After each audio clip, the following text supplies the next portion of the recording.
there, guys, gals, and non-binary pals. GM Potter here.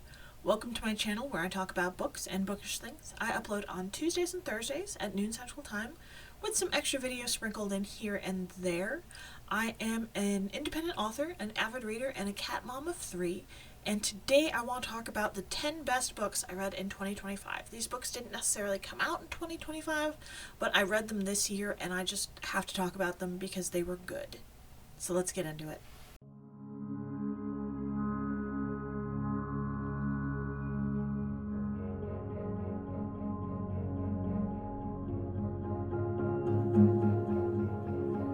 So I want to start off first with an honorable mention because I reread one of my favorite books, and that is Mansfield Park on the 16th. That was a Tuesday. I reviewed it. It is up now if you want to go back and watch it, but it is one of my all-time favorite books. It's my favorite Jane Austen book, Jane Austen being one of my favorite authors. I just love that one, but I'm not counting it because there were so many books that I read for the first time this year that were amazing. But I just have to talk that was one of the best books I read this year because it's one of the best books I read every year because I reread it just about every year. These are in no particular order, but we have Of Earthly Delights by Goldie Moldavsky, and this one I got as an ARC, and it's a YA gothic fantasy romance, and I read it in one sitting. In hardcover, it's 336 pages. I got an e-ARC, basically a Kindle edition, for free in exchange for my honest review, and it was so good I couldn't put it down.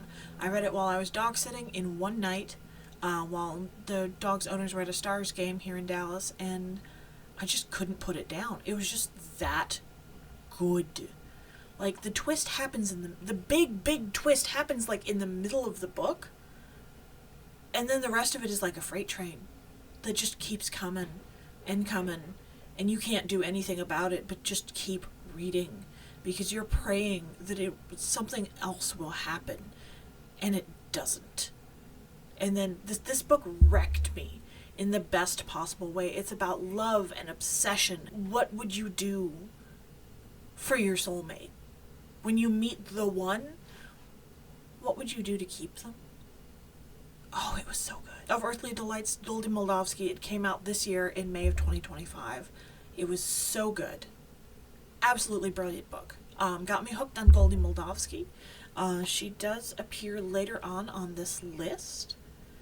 But next we're going to Grady Hendrix with Witchcraft for Wayward Girls. This one, I believe, also came out this year.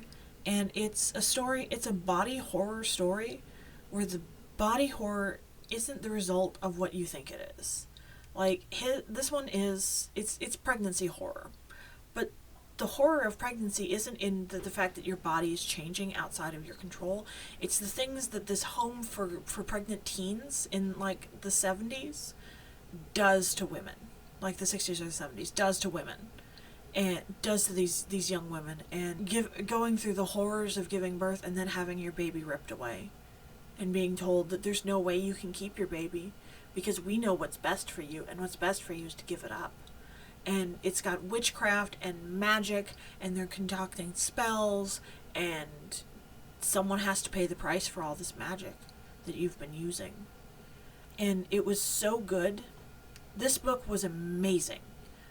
The other book I read by Grady Hendrix this year was The Final Girl Support Group, and that one was not so good. So this author for me, Grady Hendrix, is either absolutely amazing, like way up here, that's my heat kicking on, it is 47 degrees in North Texas, I will not apologize for that, or his books are like down here on the floor and they're just bad. So I don't know if I'm going to continue reading this author or not, because when he hits it out of the park, it's amazing, it's fantastic, it's brilliant. Like, I cannot put the book down.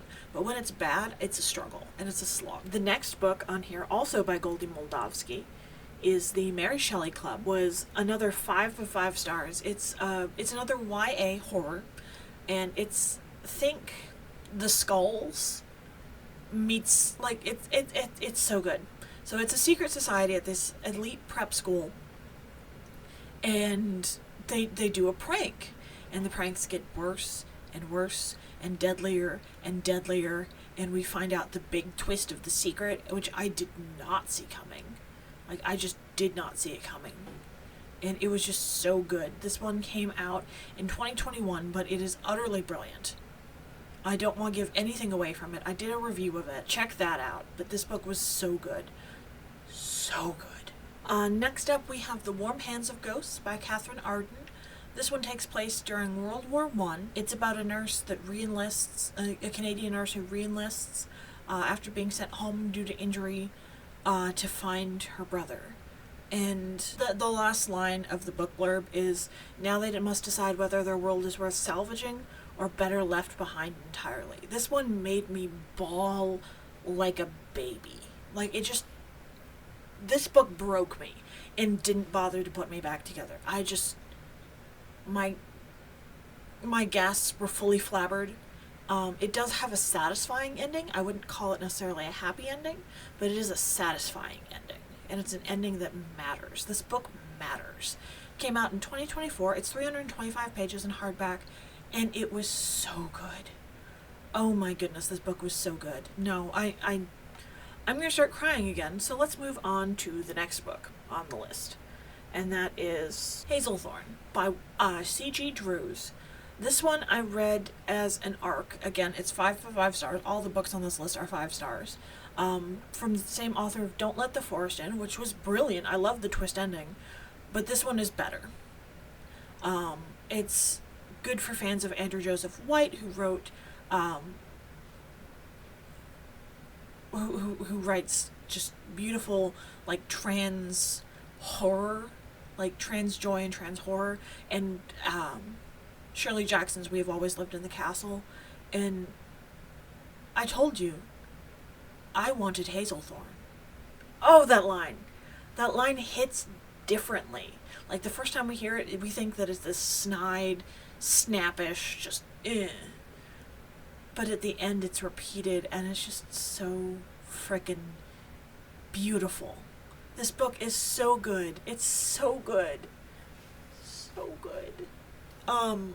This is another one that I'm gonna cry if I think about it, because it was just amazing. So let's move on, because again, I can't think about this book without wanting to sob.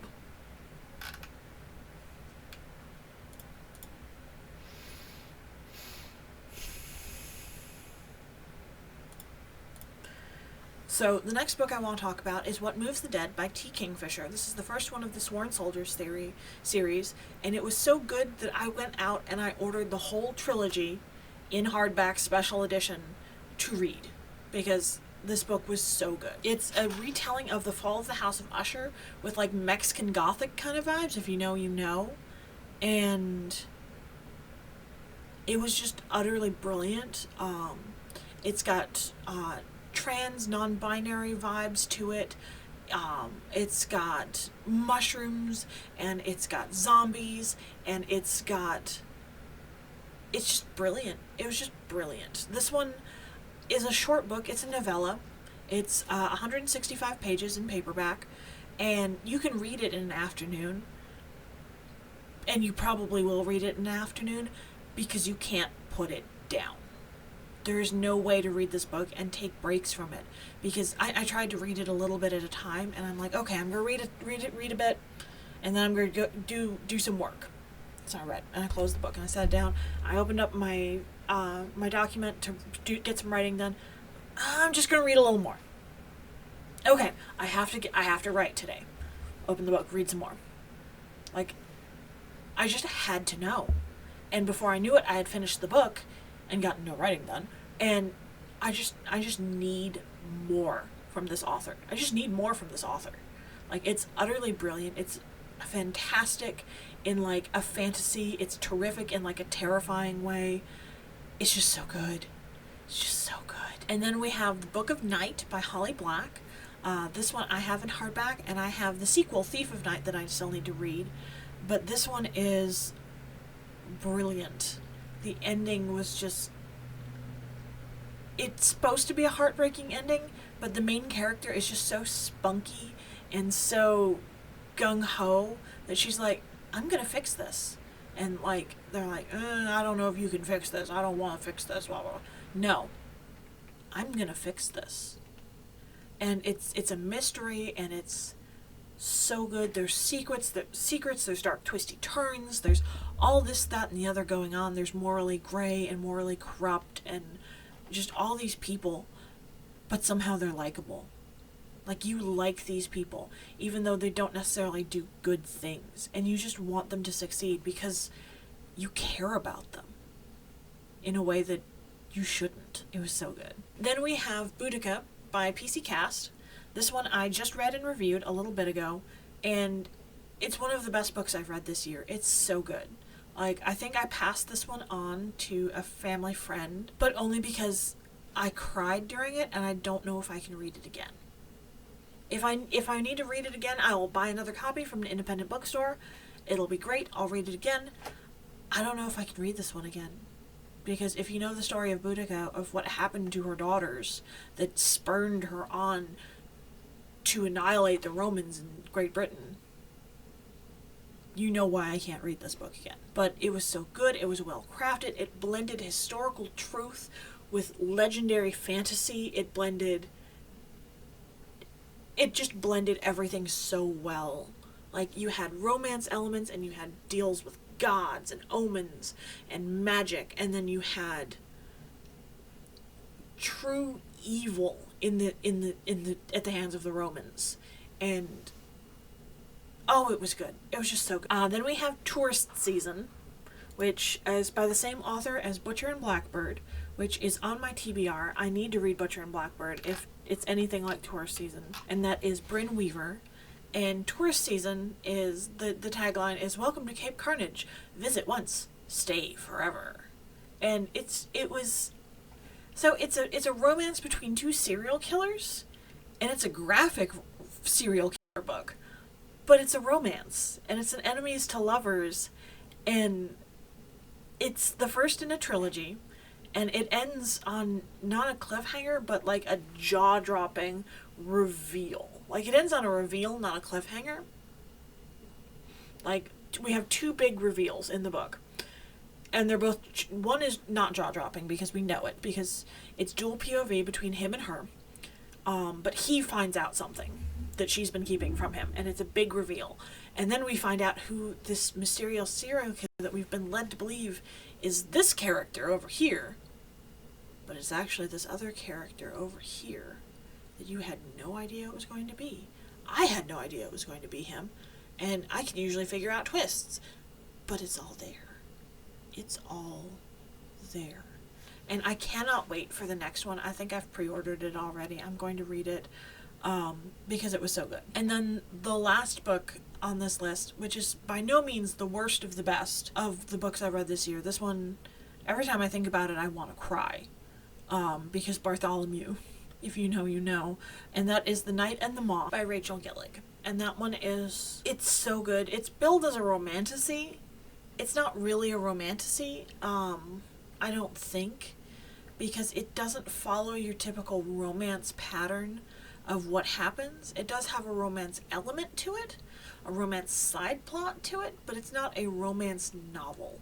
It's 389 pages in a hardback, and it does start off a little slow, but once it picks up speed, it snowballs into something greater than it should be. The next one is The Knave and the Moon, and I have pre-ordered that one because it looks so good. If it's anything like The Night and the Moth, I need it in my collection like yesterday.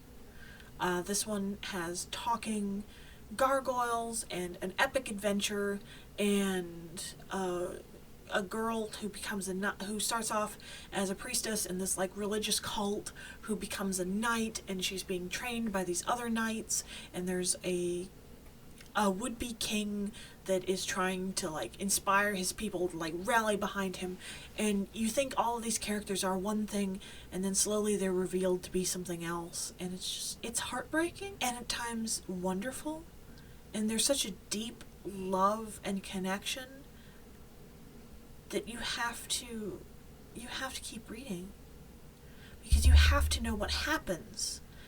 This one, again, 5 of 5 stars. It's got a 4.28. It's almost 4.5 stars right now. And I don't understand how you could rate this book less than 5 stars. Like, 4 stars is, like, ridiculously low for this book. But there are some people who didn't like it, there are some people who didn't get it, there are some people that just refused to read it because I'm sick of romantasy. I'm like, it's not really a romantasy, it's more of a high fantasy. A fantasy action with a romance element, but sure, why not? Yeah, these are the top 10 books I read this year. What is the best book you read this year? If you can pick a favorite. Give me top 3 if you can't pick your all-time favorite one. I would love to know what books have been floating around in your head. What book couldn't you let go of emotionally this year? I hope you read more good books than bad books. I know I did. And I can't wait to see you in the new year. Merry everything and happy always. Bye.